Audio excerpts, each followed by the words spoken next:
मृत्यु के 13 दिन बाद क्या होता है? शरीर में कैसे निकलती है आत्मा? क्या होता है मरने के बाद? तो मृत्यु के बाद जीवात्मा यमलोक तक किस प्रकार जाती है, इसका विस्तृत वर्णन गरुड़ पुराण में बताया गया है। आज मैं सब कुछ डिटेल में बताऊंगी आपको। तो हिंदू धर्म में किसी की मृत्यु के बाद घर परिवार के लोग ब्राह्मण द्वारा गरुड़ पुराण सुनते हैं। इस पुराण में भगवान विष्णु ने अपने वाहन गरुड़ को मृत्यु से संबंधित अनेक गुप्त बातें बताई हैं। मृत्यु के बाद जीवात्मा यमलोक तक किस प्रकार जाती है, इसका विस्तृत वर्णन गरुड़ पुराण में बताया गया है। आज हम आपको गरुड़ पुराण में लिखी कुछ ऐसी ही खास व रोचक बातें बता रही हूँ। ऐसे निकलते हैं शरीर से प्राण। तो गरुड़ पुराण के अनुसार जिस मनुष्य की मृत्यु होने वाली होती है वो बोलना चाहता है लेकिन बोल नहीं पाता। अंत समय में उसकी सभी इंद्रियां, बोलने सुनने आदि की शक्ति नष्ट हो जाती है और वो जड़ अवस्था में हो जाता है, यानी हिलडुल भी नहीं पाता। इसके बाद उसके मुंह से झाग निकलने लगता है और लार टपकती है। उस समय 2 यमदूत आते हैं। उनका चेहरा बहुत भयानक होता है। नाखून ही उनके शस्त्र होते हैं। उनकी आंखें बड़ी बड़ी होती हैं। उनके हाथ में दंड रहता है। यमराज के दूतों को देखकर प्राणी भयभीत होकर मल मूत्र त्याग करने लग जाता है। उस समय से अंगुष्ठ मात्र अंगूठे के बराबर जीव हाहा शब्द करता हुआ निकलता है, जिसे यमदूत पकड़ लेते हैं। ऐसे डराते हैं यमदूत यमराज के दूत उस शरीर को पकड़कर उसी समय यमलोक ले जाते हैं। जैसे ही राजा के सैनिक अपराध करने वाले को पकड़कर ले जाते हैं, उस पापी जीवात्मा को रास्ते में थकने पर भी यमराज के दूत डराते हैं और उसे नरक में मिलने वाले दुखों के बारे में बार बार बताते हैं। यमदूतों की ऐसी भयानक बातें सुनकर पाप आत्मा जोर जोर से रोने लगती है, किंतु यमदूत उस पर बिल्कुल भी दया नहीं करते।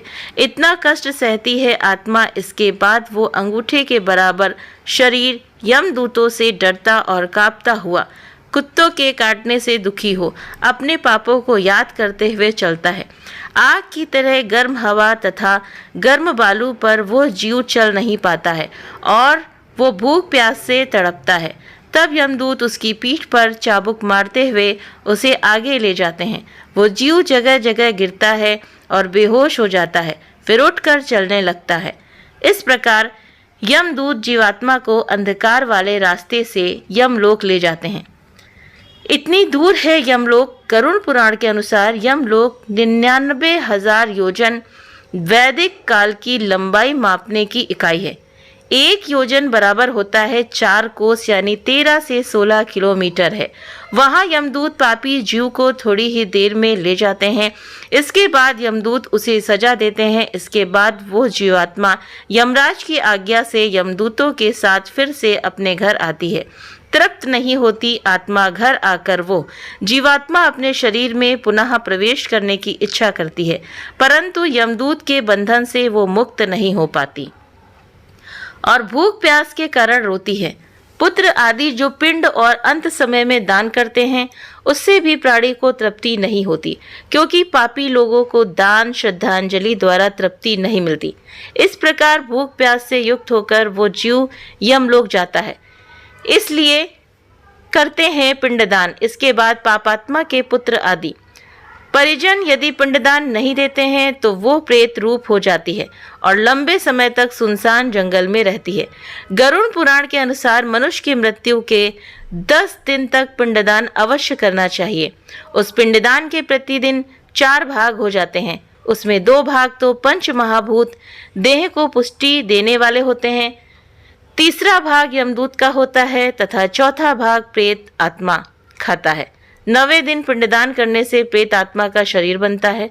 10वें दिन पिंडदान देने से उस शरीर को चलने की शक्ति प्राप्त होती है।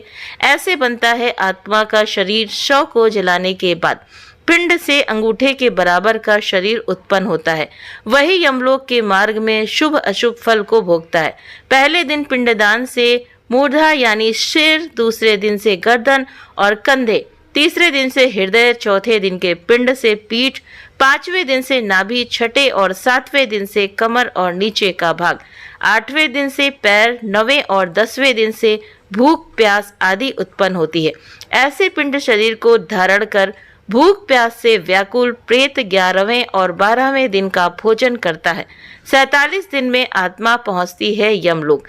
यमदूतों द्वारा 13वें दिन प्रेत यानी कि आत्मा को बंदर की तरह पकड़ लिया जाता है। इसके बाद वो प्रेत भूख प्यास से तड़पता हुआ यमलोक अकेला ही जाता है। यमलोक तक पहुंचने का रास्ता वैतरणी नदी को छोड़कर 86,000 योजन है। 47 दिन लगातार चलकर आत्मा यमलोक पहुंचती है। इस प्रकार मार्ग में 16 पुरियों को पार कर पापी जीव यमराज के घर जाता है। ये हैं 16 पुरियों के नाम। इन 16 पुरियों के नाम इस प्रकार हैं: सौम्य, सौर्यपुर, नगेंद्र भवन, गंधर्व, शैलागम, क्रौच, क्रूरपुर, विचित्र भवन, ब्रह्मपाद, दुखद, नानंकृतपुर, सुतप्त भवन, रौद्र, पयोवर्ण, सीताड्य, भयोविधि। इन 16 पुरियों को पार करने के बाद आगे यमराजपुरी आती है। पापी प्राणी यम पाश में बंधे हुए मार्ग में हाहाकार करते हुए अपने घर को छोड़कर यमराजपुरी जाते हैं। तो ये है कि किस प्रकार से आत्मा जो मरने के बाद जो शरीर होता है, शरीर तो यहाँ पर जलकर राख हो जाता है, और उसके बाद जो उसकी आत्मा है वो किस प्रकार जाती है। अगर उसने अपने पाप कर्म किए हैं तो पाप कर्म के अनुसार उसको बहुत ही ज़्यादा प्रताड़नाएँ मतलब सहनी पड़ती हैं यमराज के द्वारा, और उनके दूत जो होते हैं वो उनको मारते हुए, और किस किस मतलब पाप की नदियाँ जिसमें रक्त और ये सब बहते हुए हैं, बहुत जैसे विस्तार से बताया गया है। तो इनको पार करके जाता है। और अगर अच्छी आत्मा है, उसने अपने पुण्य कर्म किए हैं, तो उनको स्वयं भगवान के दूत लेने के लिए स्वयं आते हैं और उन्हें स्वर्गलोक की ओर ले जाते हैं।